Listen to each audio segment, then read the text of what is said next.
Welcome back to OutSolve's Weekly Outlook, where we bring you the latest news that impacts your workplace.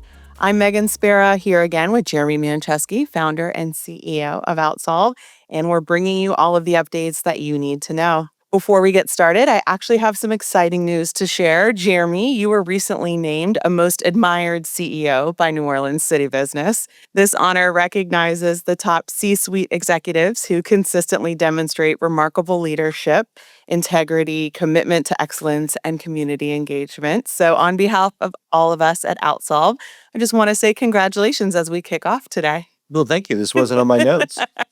Yeah, I figured I'd hit you with a little surprise there. So Well, congratulations. thank you. Absolutely. We'll get right into our stories for today. Jeremy, you were recently presenting at a session for Gartner's CHRO Summit about workplace enforcement surges. Can you share a bit more about your presentation and some of the overall sentiment at the event? It's interesting. When we speak with clients every day, we become accustomed to that client sentiment and whatnot. This was a group primarily of non-clients. There were some clients in the room, and all at the CHRO level. And I was shocked by a few things. First, I was definitely surprised that many CHROs, this was in the Minneapolis area, which is, as we know, a very highly concentrated compliance environment right now. They are shocked by the fast pace of compliance. Keeping up is complicated. They're worried about new things. I-9 compliance was a definitive theme. Some, believe it or not, were not even aware that within Minnesota, their home state, they had specific non-discrimination requirements, state reporting. They were largely unaware of many significant compliance requirements and frightened at what the environment has become. Very enlightening. And there's also been a lot of attention recently around the proposed rescission of EEO reports. How should organizations be thinking about that potential change? Sure. Not unexpected. On May 14th of this year, there was a proposal to rescind the EEO-1 report. I'll start by saying that does not mean the EEO-1 report is rescinded. In fact, as of today, it is still a company requirement to file this by September 30 of this year.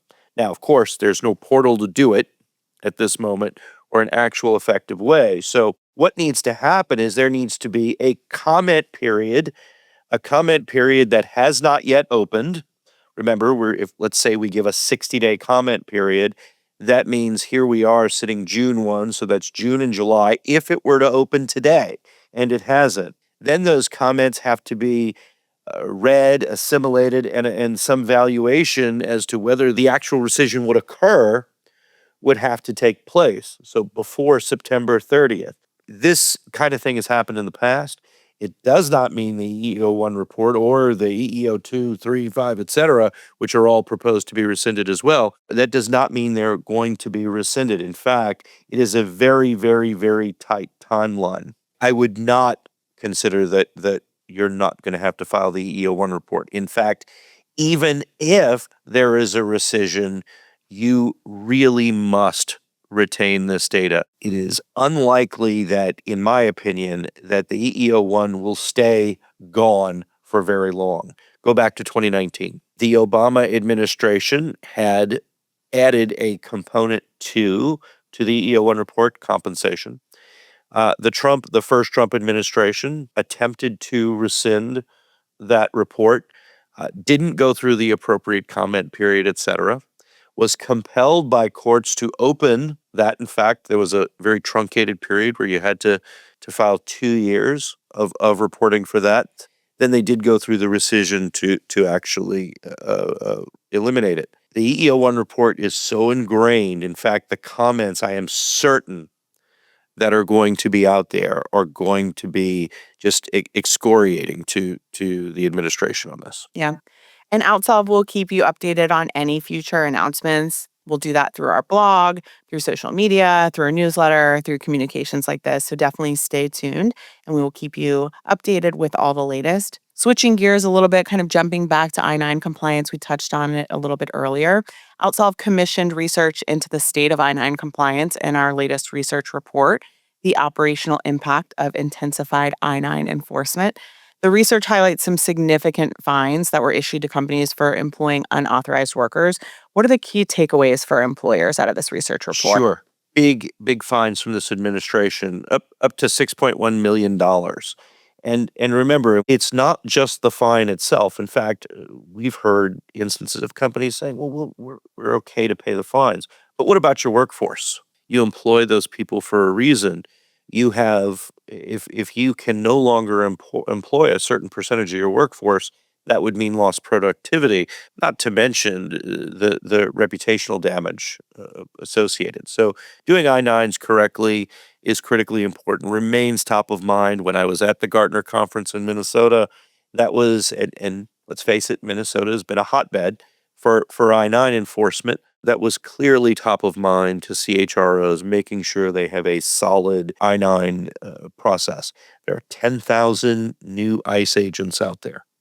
That just means more enforcement. We have had exceptional numbers of requests. Our sales department comes to me just about every day asking about I-9 audits for large companies, clients of ours. That is, and when we do these, we find errors, significant errors that would create problems. Yeah, with no signs of slowing down, employers need to ensure they're completing I-9s correctly. So, some tips there from you in terms of correct completion. Do an annual audit. Uh, uh, Either internally yourself, or if you feel you're too close to it, or need some additional expertise, there are folks, OutSolve among them, who can assist with that. Review your process, make sure it is robust. Work with a partner. Just because you have a good process internally does not mean all of your staff is following it appropriately. Remember, onboarding is a hectic time. If you're not certain that your staff who's doing the verifications are doing them appropriately, maybe look to outsource that. Of course, we have a solution where we will do the remote verification, which of course has very significant advantages. Well, thanks, Jeremy. And as we look ahead to some of our upcoming webinars that we have scheduled, we would love to see you there. June 24th, we have Compliance Checkup, Mid-Year Reviews, HR Cannot Skip. August 26th, Building a Defensible Pay Strategy. September 16th, I-9 Compliance, Spotting and Correcting Substantive Errors Before They Cost You. And October 28th, HR Compliance Planning for 2027. You can register for all of these webinars as well as watch on-demand webinars by going to outsolve.com/events.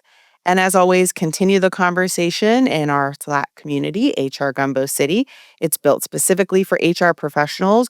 We release things like our research report, checklists, guides, and other resources to that community first. So go to outsolve.com/HRG-city to join today. Thank you so much for joining us, and we look forward to connecting with you again soon.